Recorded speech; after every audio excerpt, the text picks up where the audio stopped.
Viewers, இந்த பிறந்தநாள் காலம் அனைவருக்கும் என்னுடைய பிறந்தநாள் வாழ்த்துக்கள். மோர் குழம்பு எப்படி வைக்கிறதுன்னு பாருங்கள். எப்படி வைக்க போகிறேன்னு பாருங்கள்.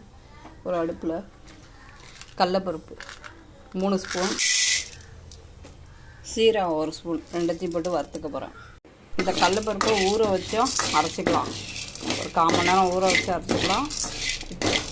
நான் ஊற வைக்கல, இந்த மாதிரி வறுத்துக்கிறேன். கடலைப்பருப்பையும் சீரகத்தையும் வறுத்துக்கிறேன். கடலைப்பருப்பு சீரகையும் வறுத்தாச்சு. இந்த மாதிரி லைட் சிவப்பில் வறுத்து எடுக்கணும். இப்போ மிக்சியில் போட்டுக்கணும்.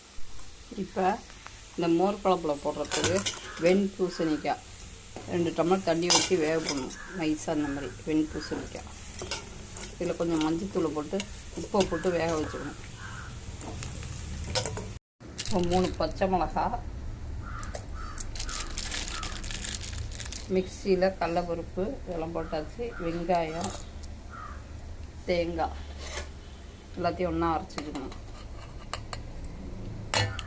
வெண்பூசணி போட்ட மோர் குழம்பு. இந்த ரெசிபியை என்னோடய சேனலில் வந்து பாருங்கள்.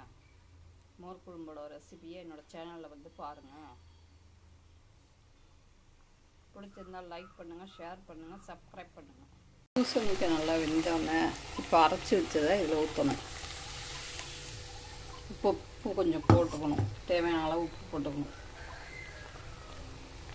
அரைச்சி வச்சுக்கோம்னா கடலை உருப்பு தேங்காய் ஊற்றியாச்சு. இப்போ அரைச்ச விழுது கொதிக்குது.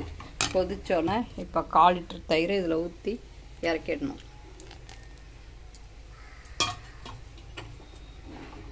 மோர் குழம்பு ரெடி. கொதிக்க விடக்கூடாது. மோர் குழம்புக்கு தயிரை ஊற்றி கொதிக்க விடக்கூடாது. அடுப்பை ஆஃப் பண்ணிடணும்.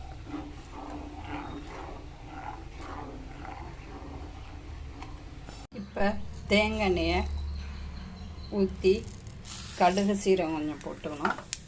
காஞ்ச மிளகா 4 கிள்ளி போட்டுக்கணும். இஞ்சி போட்டுக்கணுங்க. இஞ்சி இல்லை, அதனால நான் போடல. தேங்காய் எண்ணெய் ஊற்றி தாளிச்சிருக்கேன். உங்களுக்கு எந்த எண்ணெய் வேணாலும். கொஞ்சம் பெருங்காயம்,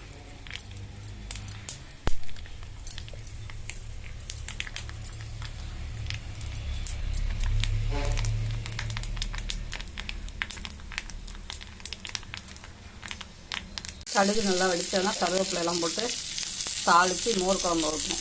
தேங்காய் எண்ணெய் நான் ஊற்றிருக்கேங்க. உங்களுக்கு எந்த எண்ணெய் வேணாலும் ஊற்றிக்கலாம்.